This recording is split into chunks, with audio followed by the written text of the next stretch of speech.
A new source from within the U.S. intelligence community has leaked a huge set of documents that relate to drone killings done by the United States. The same team that released the Edward Snowden documents, Glenn Greenwald, Laura Poitras, and Jeremy Scahill from The Intercept, are responsible for this release of documents. And here are the highlights from someone that is being sort of nicknamed the new Edward Snowden.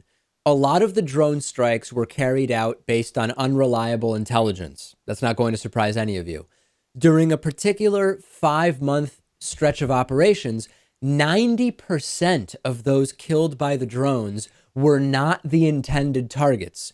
One strike killed 219 people, where 35 people were the so-called targets.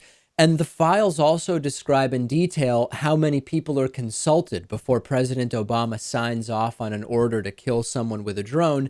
And this is a very different type of leak, Lewis, because much of what is happening here is not really surprising to many.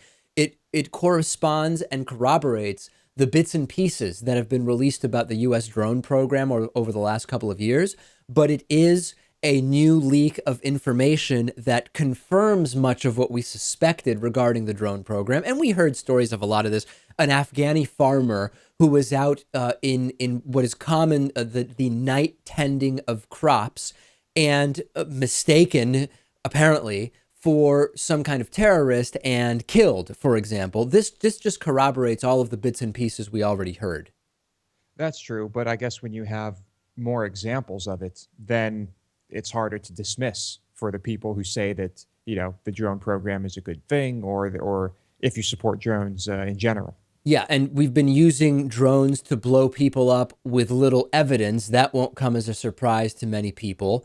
And what has been confirmed beyond any doubt by these documents is that the entire process and collateral damage that is happening seems to be acceptable to those at the top of the chain of command.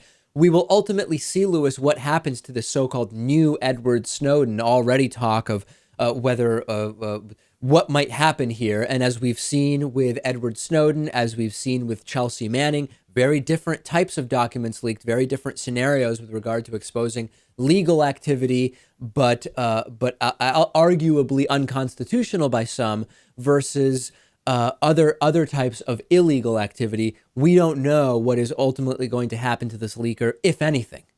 Yeah, it could be a group effort. Still, in a case like that, it might only be one person who takes the fall. So we'll see. I'm very curious about this.